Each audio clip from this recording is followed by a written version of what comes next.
Hello everyone, welcome back to my video. I hope you all are doing well. आज हम company law को continue करते हुए बात करेंगे कि कंपनी शेयर्स क्यों इशू करती है और कितने टाइप के शेयर्स इशू करती है।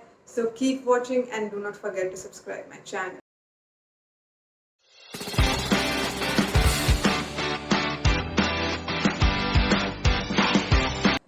जब कोई भी ओनर एक कंपनी स्टार्ट करते हैं तो उसका पहला विजन ये होता है कि उसे ज़्यादा से ज़्यादा प्रॉफिट मिले और उसकी कंपनी चलती रहे, उसकी गुडविल मेंटेन रहे। इसी के लिए जो कंपनी अपने कॉमन स्टॉक है यानी कि प्रेफरेंस शेयर्स वो इन्वेस्टर्स को इशू करती है और इन्वेस्टर से बदले में कैपिटल लेती है अपनी कंपनी की ग्रोथ के लिए और ऑपरेशंस के लिए।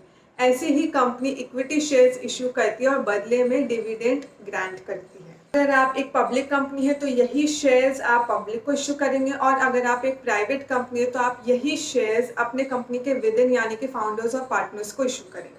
अब ये तो बात हो गई कि कंपनी शेयर्स क्यों इशू करती है। अब हम बात करेंगे कि कंपनी कितने टाइप के शेयर्स इशू करती है। कोई भी कंपनी अपने शेयर कैपिटल को इक्वल यूनिट्स में डिवाइड कर देती है। इन्हीं यूनिट को शेयर्स बोला जाता है। जो ये शेयर्स या यूनिट खरीदते हैं उन्हें शेयर होल्डर्स बोलते हैं। तो पहला टाइप ऑफ शेयर है हमारा प्रेफरेंस शेयर। जैसे कि आपको नाम से पता चल रहा होगा, इन शेयर होल्डर्स के पास कुछ प्रेफरेंशियल राइट्स होती है जो बाकी शेयर होल्डर्स के पास नहीं होती। जैसे कि अगर कंपनी वाइंड अप होती है तो क्रेडिटर्स के बाद इनको सबसे पहले पेमेंट होगी। ऐसे ही डिविडेंड डिस्ट्रीब्यूट करते हुए भी प्रेफरेंस शेयर होल्डर्स को सबसे पहले डिविडेंड मिलेगा। प्रेफरेंस शेयर्स आगे भी फर्दर कैटेगरीज में डिवाइड होते हैं, तो जानते हैं उनके आगे की कैटेगरीज क्या है।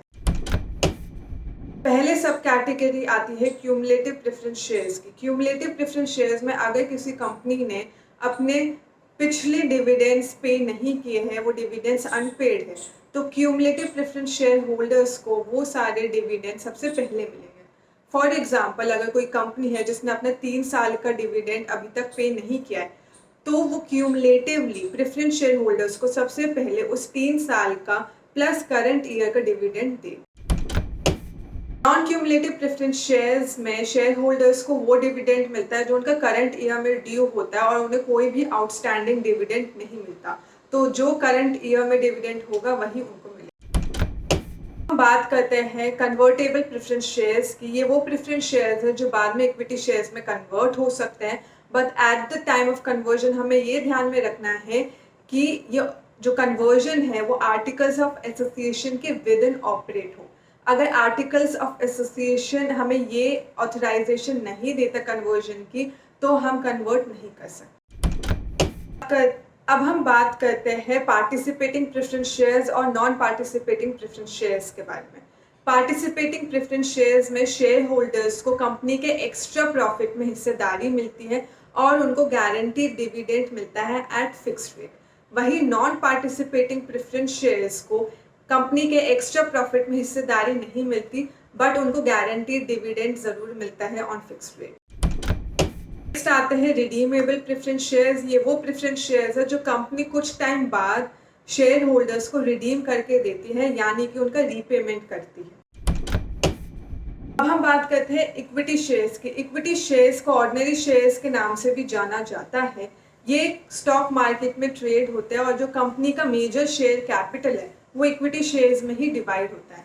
इक्विटी शेयर होल्डर्स को वोटिंग राइट्स ग्रांट किए जाते हैं और ये काफ़ी ज़्यादा प्रेफरेंस शेयर होल्डर्स से डिफरेंट होते हैं। In fact dividend preference share holders के बाद इक्विटी शेयर्स को जाता है। प्रेफरेंस शेयर होल्डर्स से पहले कभी भी इक्विटी शेयर होल्डर्स को डिविडेंड नहीं मिलेगा।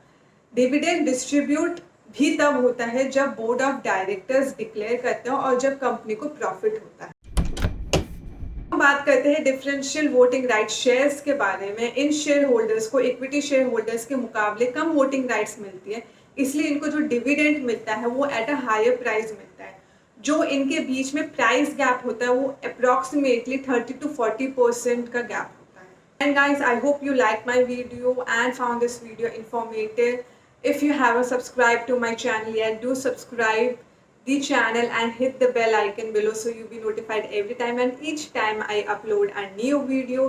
Till then, I'll meet you in my next video. Sayonara, bye bye, take care.